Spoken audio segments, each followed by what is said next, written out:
Today. So this video, I'm going to quickly walk through the paper 2 checklist. So paper 2 is due tonight on Blackboard. And let me open this up. If you go to our week 7 today, Tuesday, March 2nd, we got spring break next week, everyone.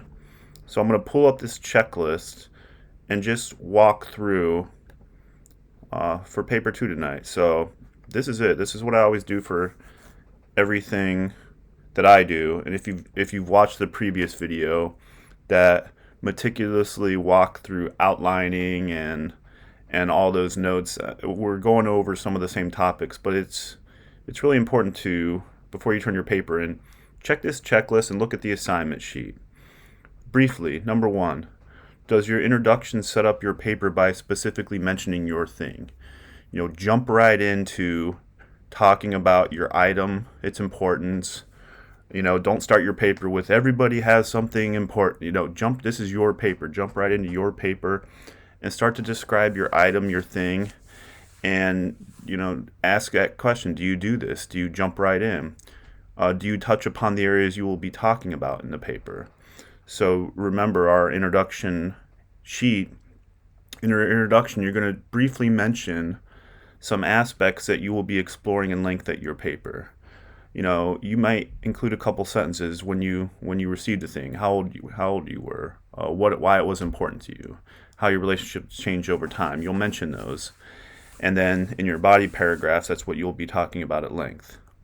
So that's 1. So do the checklist for 1. Number 2, does your thesis answer this question? So for your thesis statement, and a lot of you did really well, amazing on the thesis statements for the first paper.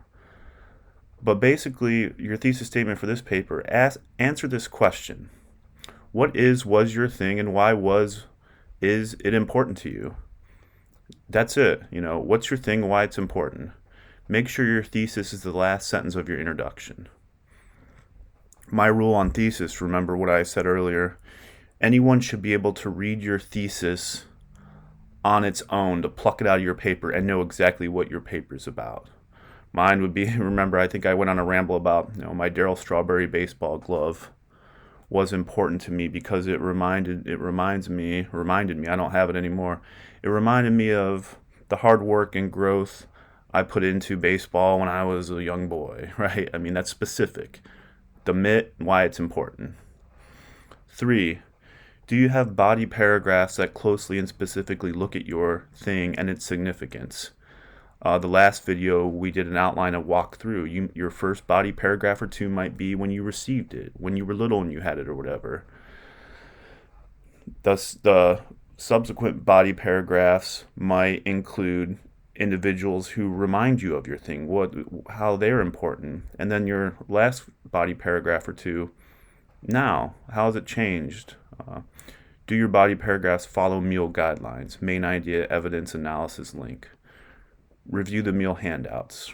Remember our old friends Steelman and the Green Muscle. So look at the meal handouts for your body paragraphs. Does your conclusion touch upon the areas you talk about and synthesize them? You're not just, in this paper I looked at, you're looking back at what you did, but you're looking at how they all tied together. And remember, don't start your conclusion with "in conclusion." The reader knows it's the conclusion because it's your final paragraph, so you don't need "in conclusion" at the start of your conclusion. Walk through get rid of every use of "you" or "your." When I read "you" or "your," I'm thinking me. This paper isn't about me, right? So walk through your paper and get rid of "you" or "your." You can use "I" in this paper because it's a personal paper. I'm asking you to write from personal experience. Get rid of "you" or "your." Is your paper at least 3 full pages? This paper, at least 3 full pages, not 2, not 2.5, 3 full pages. Does it follow MLA guidelines for formatting? Do you have the heading, your name, my name, the class, the date, page number, last name at the top of the page, double space throughout? That's basically it for this paper. We've done the work. I've uploaded the videos. We talked about it a little bit.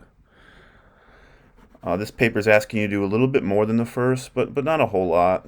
So, it's due tonight. Turn it in. I'm going to be handing out the third assignment before spring break and uploading a video.